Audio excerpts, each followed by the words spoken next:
बिस्मिल्लाहिर्रहमानिर्रहीम अस्सलाम वालेकुम। तो आज मैं आपके लिए बहुत ही मुनफरिद और डिफरेंट सी वीडियो लेके आई हूँ। ये मेरी ना आटे वाली ड्रमी थी, तो इसमें हम जो है ना, जिस तरह के देहात में होता है गंदम हमारी घर की होती है, तो हम जो है ना 1 मन या फिर 20 किलो आटा जो है ना वो इसको पिसवा कर तो इस तरह की ड्रमी में जो है ना डाल लेते हैं। तो काफ़ी दिनों से ये था कि मेरे ना आटे को सुसरी सी जो है ना वो लग गई थी, तो मैंने कहा कि चलें जी इसको साफ़ करते हैं, और काफ़ी गंदी भी हुई पड़ी थी, और मैंने कहा कि आप लोगों के साथ शेयर भी करते हैं।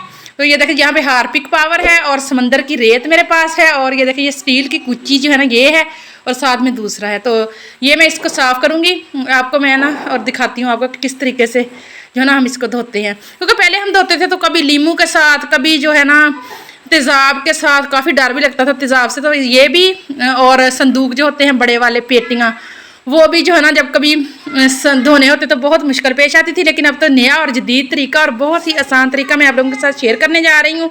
तो ये देखिए जी हार्पिक पावर को हमने डाल लेना है रेत के अंदर।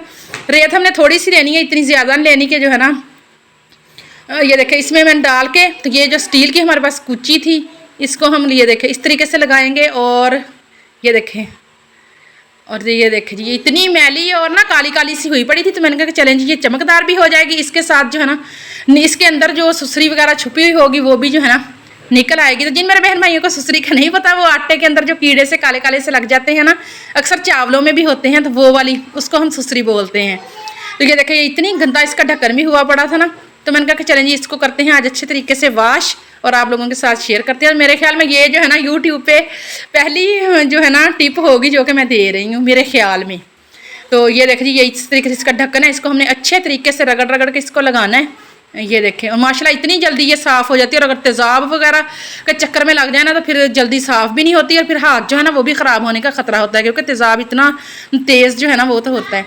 तो काइंडली अगर आप मेरे चैनल पर न्यू हैं तो आपने वीडियो को लाइक करना है और चैनल को सब्सक्राइब भी करना है। तो ये देखिए, और मेरे अगर पुराने सब्सक्राइबर हैं तो प्लीज़ आपने वीडियो को जो है ना फुल वॉच करना है। ये देखें, तो मैंने कहा कि आप लोगों के साथ रेसिपी और रूटीन्स वगैरह तो काफ़ी शेयर कर ली। तो आज मैंने इसको धोना था, तो मैंने कहा कि चलें जी आप लोगों के साथ आज मैं ना यही वाली बात जो है ना शेयर करती हूँ। ये देखें, और ये अक्सर देहातों में ही काम आती है, मेरे ख्याल में शहरों में तो नहीं आती होगी, क्योंकि वो तो 5 किलो या 2-3 किलो इस तरीके, या 10 किलो हद से ज़्यादा आटा लेके आते हैं, तो इतनी बड़ी ड्रमी उनके काम तो नहीं आती होगी। हमारी तो घर की गंदम होती है, तो जिसकी वजह से हम जो है ना आटा जो है ना पिसवा के इसके अंदर डाल देते हैं, और आराम से फिर जो है ना उसको यूज़ करते रहते हैं। ये देखिए मैंने इसके अंदर भी काफ़ी ज़्यादा पानी डाला था, ताकि इसके अंदर जो है ना अगर छुपी हुई हो वो भी जो है ना मर जाएँ।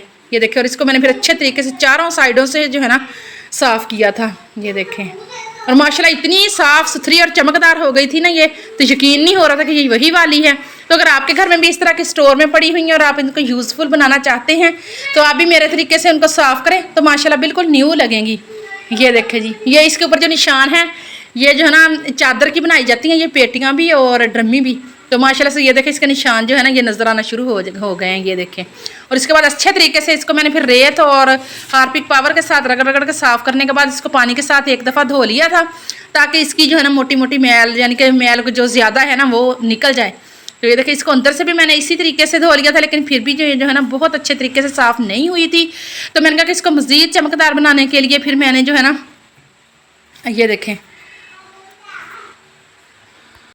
इस तरीके के छोटे छोटे काम जो है ना ये तो फिर निकलते ही रहते हैं। जब हम डीप क्लीनिंग करनी शुरू कर दें तो बहुत सी ऐसी चीज़ें निकल आती हैं जिनकी साफ़ सफाई करनी होती है, और जो हमारी ज़रूरत की भी होती हैं। ये देखिए जी, इसके बाद फिर मैंने ये वाला साबुन, और ये थैले होते हैं हमारे इधर पाकिस्तान में ना, इसमें खाद वगैरह होती है, चीनी और इस तरह की चीज़ें, तो इसको मैंने काट के ना फिर ये बना लिया था कपड़ा, और इसको सिंपल साबुन लगा कर उसके साथ फिर मैंने जो है ना रगड़ रगड़ के इसको धोया था। और माशाल्लाह ये देखें कितनी नीट एंड क्लीन ये जो है ना हमारी ड्रमी निकल आई थी। ये देखें, इसी तरीके से आप जो है बड़े संदूक यानी कि पेटियाँ और जो बाकी चीज़ें हैं ना वो भी आप इस तरीके से साफ़ कर सकते हैं। ये देखें जिसके मैंने जो कुंडे से थे ना उसके अंदर भी अच्छे तरीके से जो है ना इसी कूची के साथ इसको साफ़ कर लिया था। और ये देखें, और इसके बाद फिर मैंने अच्छे तरीके से इसकी चारों साइडें भी साफ़ की, और इसको अंदर और बाहर से भी साफ़ करके अच्छे तरीके से साबुन के साथ, तो फिर मैंने इसके अंदर जो है ना इसको पानी के साथ वॉश कर लिया था। और माशाल्लाह इतनी अच्छी ये चमकदार निकल आई थी ना, इसकी फ़ाइनल लुक फिर मैं आपको दिखाऊँगी। तो ये देखें जी, ये थी मेरी आज की वीडियो। अगर पसंद आए तो लाइक करें, शेयर और चैनल को सब्सक्राइब भी करें, और बेल आइकन को भी आपने प्रेस करना है, क्योंकि मैं इस तरह की वीडियोस आपके लिए लाती रहती हूँ और आप लोग एंजॉय करते रहें। ये देखें जी, अब इसको धोने के बाद इसको मैंने फिर रख दिया था धूप में रखने के बाद फिर इसको मैंने थोड़ा सा उल्टा कर दिया था ताकि इसके अंदर जो पानी है ना वो भी निकल जाए बाहर। तो अब इसको मैं 2-3 दिन सुखाऊंगी अच्छे तरीके से और फिर इसके अंदर आटा डालूंगी। और अब मुझे दें इजाज़त, अल्लाह हाफिज़।